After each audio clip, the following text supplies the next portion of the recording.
Hi, I'm Jeremy Arent with SWEPCO's Energy Efficiency Team in Fayetteville, Arkansas, and I am the EVE Pathway Coordinator for the state of Arkansas. In terms of familiarity with the vehicles, on paper I've got a lot, but in terms of driving the vehicle over state lines, that is something I've not done before. My experience with the Nissan LEAF pool car has been great, but it's mostly been around Fayetteville and the surrounding areas.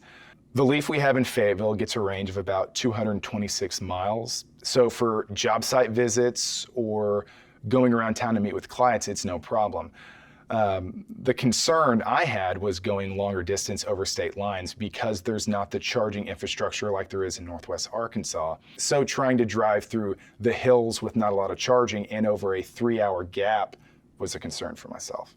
My route for driving the Nissan LEAF was from our Fayetteville office, and from there I drove to Fort Smith.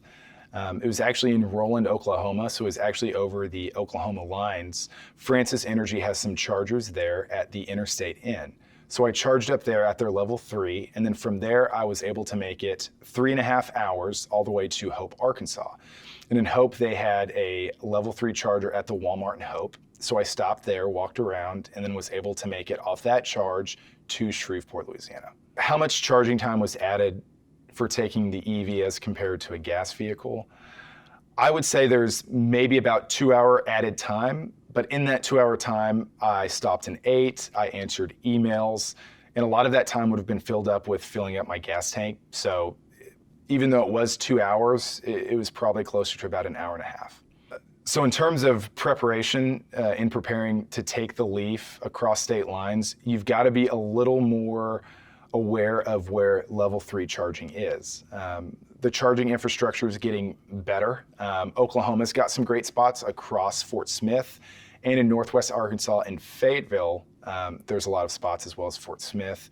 However, from Fort Smith to Texarkana, there's not a lot there, so you've got to be more prepared in order to calculate where you're going to be and try to calculate, hey, this is how much of a charge I need and this is how many miles I can go on this charge.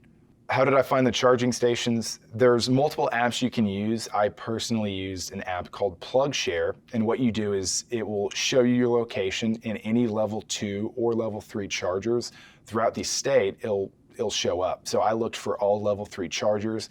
Those deliver the fastest charge, anywhere from about 30 minutes to an hour, depending on the amount of power that charger gets. So I got on that app and looked for the chargers.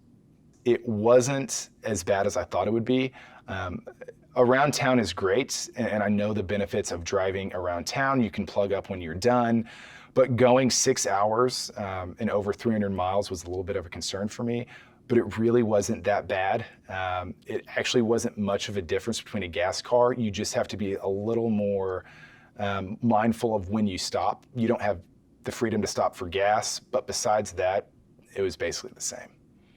I would say if you're hesitant about taking an electric vehicle out for a longer range road trip, just do it. It's not as hard or as bad as what you think it's gonna be. It's fun, they're fun to drive. There's a lot of cool features you can do, and it makes it an adventure.